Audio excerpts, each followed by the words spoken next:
ಜಾಮೀನು ಅರ್ಜಿ ವಿಚಾರಣೆ ಆರಂಭ ಆಗಿದೆ. ಎಸ್ಪಿಪಿ ಪ್ರಸನ್ನಕುಮಾರ್ ವಾದ ಮಂಡನೆ ಶುರುವಾಗಿದೆ.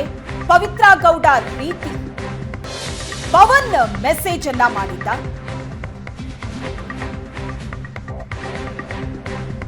ಇದರ ಬಗ್ಗೆ ಈಗ ವಾದವನ್ನ ಮಂಡನೆ ಮಾಡಲಾಗ್ತಾ ಇದೆ. ಎಸ್ಪಿಪಿ ಪ್ರಸನ್ನಕುಮಾರ್ ವಾದ ಮಂಡಿಸ್ತಾ ಇದ್ದಾರೆ. ರಾಘವೇಂದ್ರ ಚಿತ್ರದುರ್ಗದ ದರ್ಶನ್ ಅಭಿಮಾನಿಗಳ ಸಂಘದ ಅಧ್ಯಕ್ಷ. ಈತ ಚಿತ್ರದುರ್ಗದಿಂದ ರೇಣುಕಾಸ್ವಾಮಿಯನ್ನ ಬೆಂಗಳೂರಿಗೆ ಕರ್ಕೊಂಡು ಬಂದಿದ್ದ. ಅನುಕುಮಾರ್ ಜೊತೆ ಸೇರಿ ರಾಘವೇಂದ್ರ ಕಿಡ್ನಾಪ್ ಸಂಚನ್ನ ರೂಪಿಸಿದ್ದಾನೆ. ಇಬ್ಬರ ನಡುವಿನ ಕಾಲ್ ರೆಕಾರ್ಡ್ ಇದ್ದು ಸಂಚು ಬೆಳಕಿಗೆ ಬಂದಿದೆ. ನಿನ್ನೆ ಪವಿತ್ರ ಗೌಡ ಪರ ವಕೀಲರು ತಮ್ಮ ವಾದವನ್ನ ಮಂಡಿಸಿದ್ರು. ಇವತ್ತು ಎಸ್ಪಿಪಿ ಪ್ರಸನ್ನಕುಮಾರ್ ವಾದ ಮಂಡನೆ ಮಾಡ್ತಾ ಇದ್ದಾರೆ. ಪವಿತ್ರ ಗೌಡ ಜಾಮೀನು ಅರ್ಜಿಯ ವಿಚಾರಣೆ ನಡೆದಿದೆ. ಈಗ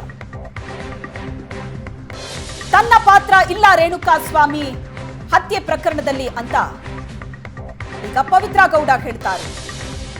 ಆ ಎಲ್ಲ ಪಾಯಿಂಟ್ಗಳನ್ನು ಕೂಡ ನಿನ್ನೆ ಪವಿತ್ರ ಗೌಡ ಪರ ವಕೀಲರು ಕೋರ್ಟ್ನ ಮುಂದೆ ಇಟ್ಟರು. ಯಾವುದೇ ಸಂಚನ್ನ ರೂಪಿಸಿಲ್ಲ, ಯಾವುದೇ ಆಯುಧಗಳಿಂದ ಹಲ್ಲೆ ನಡೆಸಿಲ್ಲ ಪವಿತ್ರ ಗೌಡ ರೇಣುಕಾಸ್ವಾಮಿ ಮೇಲೆ. ಆದರೆ ರೇಣುಕಾಸ್ವಾಮಿ ಮೆಸೇಜ್ ಏನ್ ಪವಿತ್ರ ಗೌಡಗೆ ಮಾಡಿದ್ದ. ಅದಾದ ನಂತರ ಪವಿತ್ರ ಗೌಡ ತನ್ನ ಮೊಬೈಲ್ ಅನ್ನ ಪವನ್ ಕೈಯಲ್ಲಿ ಇಟ್ಟಿದ್ದ. ಪವಿತ್ರ ಗೌಡ ರೀತಿ ಪವನ್ ಮೆಸೇಜ್ ಅನ್ನ ಮಾಡಿದ್ದ.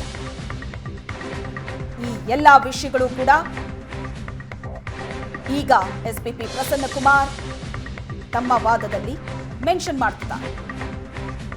2024 ಫೆಬ್ರವರಿಯಲ್ಲಿ ಪವಿತ್ರ ಗೌಡಗೆ ಮೆಸೇಜ್ ಬಂದಿದೆ. ಪವಿತ್ರ ಗೌಡ ಮೊಬೈಲ್ ನಂಬರ್ಗೆ ರೇಣುಕಾಸ್ವಾಮಿ ಮೆಸೇಜ್ ಮಾಡಿತ್ತು.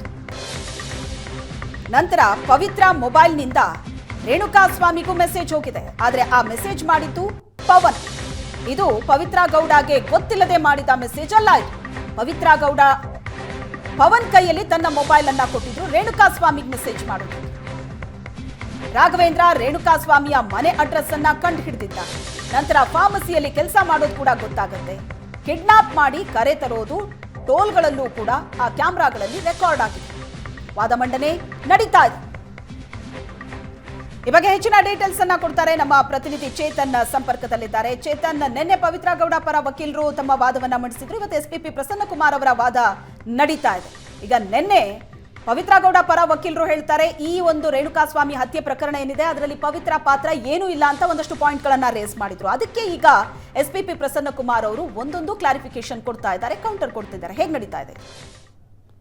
ಶ್ವೇತಾ, ಈಗ ಏನು ಈ ಒಂದು ಕುರಿತಂತೆ ಪವಿತ್ರ ಗೌಡ ಜಾಮೀನು ಅರ್ಜಿ ಕುರಿತಂತೆ ಆಕ್ಷೇಪಣೆಯನ್ನ ಎಸ್ಪಿಪಿ ಪ್ರಸನ್ನಕುಮಾರ್ ಅವರು ಸಲ್ಲಿಸಿರುವಂತದ್ದು. ಅದರಲ್ಲಿ ಉಲ್ಲೇಖ ಮಾಡಿದ್ದಾರೆ. ಮತ್ತೆ ಒಂದಷ್ಟು ಪೊಲೀಸರ ಒಂದು ಎವಿಡೆನ್ಸ್ ಏನಿದೆ, ದಾಖಲೆಗಳೇನಿದೆ, ಎಲ್ಲ ಒಂದು ಎವಿಡೆನ್ಸ್ ಅನ್ನ ಇಟ್ಕೊಂಡು ಇದೀಗ ಅಬ್ಜೆಕ್ಷನ್ಸ್ ಅನ್ನ ಫೈಲ್ ಮಾಡಿರುವಂತದ್ದು. ಆ ಒಂದು ಪ್ರತಿವಾದವನ್ನ ಇದೀಗ ಮಾಡ್ತಿರುವಂತದ್ದು. ಅದರಲ್ಲಿ ಪ್ರಮುಖವಾಗಿ 2024 ಫೆಬ್ರವರಿಯಲ್ಲಿ ಪವಿತ್ರ ಗೌಡಗೆ ರೇಣುಕಾಸ್ವಾಮಿ ಮೊಬೈಲ್ ಇಂದ ಒಂದು ನ್ಯೂಡ್ ಫೋಟೋ ಬಂದಿರುತ್ತೆ.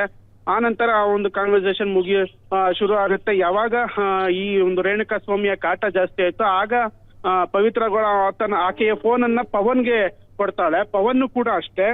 ಆ ನಂತರ ರೇಣುಕಾಸ್ವಾಮಿಗೆ ಪವಿತ್ರ ಗೌಡ ಹೆಸರಲ್ಲಿ ಪವನ್ ಕೂಡ ಮೆಸೇಜ್ ಮಾಡ್ತಾ ಇರ್ತಾನೆ.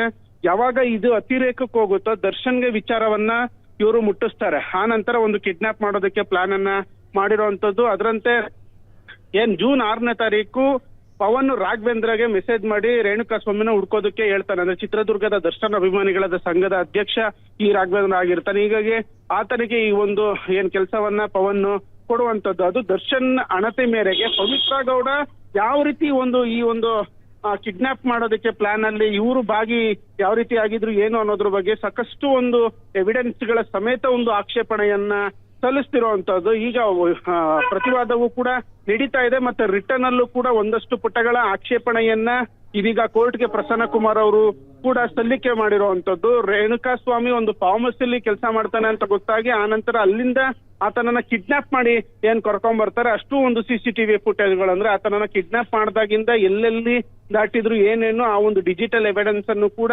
ಇದೀಗ ಒಂದು ಕೋರ್ಟ್ಗೆ ಒಂದು ಸಬ್ಮಿಟ್ ಮಾಡಿರುವಂತದ್ದು. ಒಟ್ಟಾರೆಯಾಗಿ ಇಡೀ ಒಂದು ಪ್ರಕರಣದಲ್ಲಿ ಪವಿತ್ರ ಗೌಡ ಪಾತ್ರ ಹೇಗಿತ್ತು ಏನು ಹೀಗೆ ಕಂಪ್ಲೀಟ್ ಆಗಿ ಎಲ್ಲ ಒಂದು ಮಾಹಿತಿಯನ್ನು ಕೂಡ ಇದೀಗ ಕೋರ್ಟ್ಗೆ ಸಲ್ಲಿಕೆ ಮಾಡ್ತಾ ಇದ್ದಾರೆ. ಪವಿತ್ರ ಗೌಡ ಮನೆಗೆ ಹೋಗಿ ಪವಿತ್ರ ಗೌಡಳನ್ನ ದರ್ಶನ್ ಶೆಡ್ಗೆ ಕರ್ಕೊಂಡ್ ಬರ್ತಾನೆ.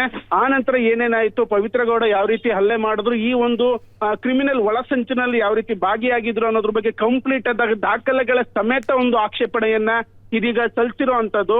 ಈ ಒಂದು ವಾದ ಪ್ರತಿವಾದವನ್ನ ಆಲಿಸಿರುವಂತ ಕೋರ್ಟ್ ಯಾವ ರೀತಿ ಒಂದು ತೀರ್ಪನ್ನ ಕೊಡುತ್ತೆ ಅನ್ನೋದನ್ನ ಸದ್ಯಕ್ಕೆ ಕಾದ್ ನೋಡ್ಬೇಕಾಗತ್ತೆ. ಶ್ವೇತಾ, ಥ್ಯಾಂಕ್ ಯು ಚೇತನ್, ನಿಮ್ಮೆಲ್ಲ ಡೀಟೇಲ್ಸ್ಗೆ.